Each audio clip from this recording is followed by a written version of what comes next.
Para a alternativa A, nós precisamos escrever as posições dos nós nas configurações indeformada e deformada. Primeiramente, a gente define e faz as importações das bibliotecas gráficas, numéricas e de computação simbólica. E também definimos as variáveis. Já na segunda célula, a gente já responde a primeira questão, que é a posição dos nós na configuração indeformada. Basta observar a figura para completar a posição dos nós nesta configuração. Na célula seguinte, nós determinamos a posição dos nós na configuração deformada. Para isso, a gente cria uma matriz com os deslocamentos, né? E assim definimos a configuração deformada como sendo a configuração indeformada mais a matriz de deslocamentos. Dessa forma, a gente pode observar que os deslocamentos ocorrem nos nós B e C, já que o peso é aplicado no nó C. Então, a gente já pode concluir. Após isso, a gente imprime essa matriz de deslocamentos, como você pode ver. Em seguida, a gente ainda cria uma célula para identificar as barras dessa estrutura e fazemos a impressão para organizar e visualizar melhor a quantidade de barras. Para a alternativa B, nós definimos a lista de epsilon e depois fazemos um for para percorrer todas as barras a partir da variável identifica barra que foi determinada na célula anterior. Dessa forma, nós salvamos, a cada passagem do for, nós salvamos o primeiro nó da lista e o último nó da lista. E com isso, utilizamos as variáveis conf deformada e conf indeformada, né, que também foi definida na questão anterior, e assim fazemos o cálculo das condições de compatibilidade. A partir disso, a gente printa na tela essa lista de compatibilidades que foi inserida na variável epsilon e depois, também, para melhorar a visualização, a gente faz a conversão da lista de condições de compatibilidade para uma matriz de compatibilidade, a fim de mostrar de forma melhor como é o resultado final. Para a alternativa C, nós precisamos linearizar as condições de compatibilidade em função dos deslocamentos. Então, para isso, a gente calcula o jacobiano, então a gente já tem uma função pronta, né, que faz esse cálculo para nós. Então, a gente simplesmente chama a variável matriz epsilon, que foi calculada anteriormente, ponto jacóbio, e aí sim a gente passa a matriz de deslocamentos, e com isso a gente recebe o jacobiano. A partir disso, a gente cria uma nova variável, que é o jacobiano zero, que vai ser resultado das substituições das posições iniciais no jacobiano. Então a gente usa essa outra função subs, e também imprimimos esse jacobiano com as substituições das posições iniciais. A gente já imprimiu o jacobiano normal, agora faz essa segunda impressão e depois a gente encontra a função vetorial no ponto inicial.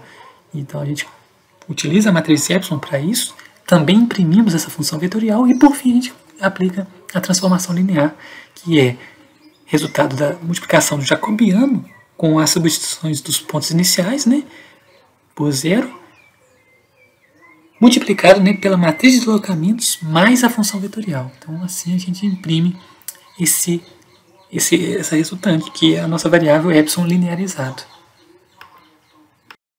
A alternativa D é uma resposta teórica, né, em que a pergunta é a seguinte: qual a hipótese envolvida no processo de linearização e por que a linearização é necessária? Então, de modo bem geral, né, a gente sabe que a hipótese envolvida é de que as deformações são pequenas. Dado isso, né, esse processo, né, de linearização ele é importante porque ele facilita a resolução do problema, né, do nosso problema. Ele facilita os cálculos, né, já que a gente passa a utilizar equações lineares, ao invés de equações não lineares, que seriam bem mais complicadas de se trabalhar. Então, de forma resumida, né, o objetivo desse processo é simplificar a resolução do nosso problema. Na próxima alternativa, que é a alternativa E, a gente precisa escrever as condições de equilíbrio na configuração indeformada da estrutura. Então, a gente vai usar notação vetorial, né, para escrever essas equações. E de modo geral a gente define essas variáveis, né, aqui na célula para cada ponto, né, e também escrevemos as condições de equilíbrio primeiro para o eixo x, né, então a gente foca nos nós B e C, e também fazemos o mesmo para as condições de equilíbrio para o eixo y, observando aqui que para o nó C no eixo y a gente tem a adição dessa força P, né, que tem esse peso, essa força aplicada a ele. Então, observando a figura, a gente define essas condições e logo em seguida a gente imprime essas condições de equilíbrio para os pontos P e C em relação aos eixos x e y, como você pode ver.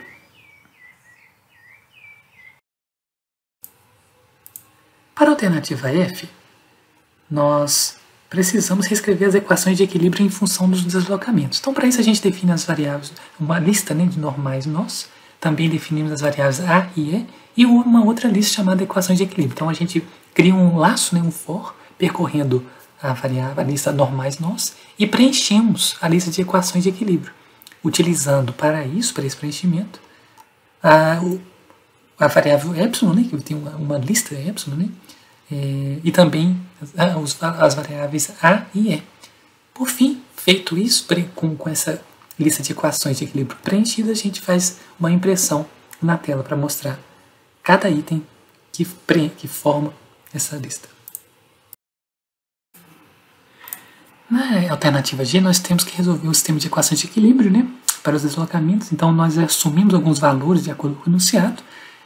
Primeiramente, a gente define essa variável sistema, que é uma lista, né, que vai ser preenchida.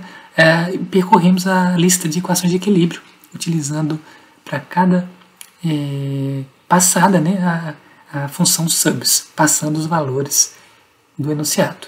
Depois a gente imprime, né, essa variável sistema, e aqui a gente deixou uma linha comentada, porque tivemos um problema ao executar a função linsolve. Nós recebemos uma mensagem de erro que aparentemente está relacionada ao uso à existência, né, de raízes quadradas nas nossas equações de equilíbrio. Nós procuramos na internet alguma forma de resolver esse problema, mas não tivemos sucesso. Então a gente decidiu deixar aqui no Colab toda a etapa, né, em que a gente parou. Provavelmente a gente teria a resposta, né, ao executar a função linsolve da nossa alternativa, para que, né, na célula seguinte, na alternativa H, a gente pudesse fazer a comparação dos resultados com o unstruct. Na alternativa H, a gente pode usar o pacote unstruct para fazer a comparação dos resultados das alternativas anteriores, já que o pacote unstruct tem funções prontas que já calculam várias informações, né, da estrutura. Então, de modo geral, né, a gente faz as importações aqui na célula, define e posiciona os nós da estrutura, né, observa isso a partir da observação da figura do enunciado, né, define depois, né, as conectividades entre os nós, né, lembrando cada nó, e aí nós adicionamos os suportes fixos, né, no caso, dois supostos do tipo ringed, né, nos nós A e D. E claro, né, a gente adiciona a carga pontual de 40 kN, né, no ponto C, e depois a gente resolve a estrutura utilizando a função solve. E com isso a gente já tem uma figura mostrando esse resultado da resolução. Nós chamamos a função showDisplacement, né, que mostra os deslocamentos, e também para detalhar melhor os resultados a gente faz uma impressão dos deslocamentos para cada nó, isso em relação ao eixo Y e X. Então a gente tem os deslocamentos para os nós A, B, C e D, como você pode ver.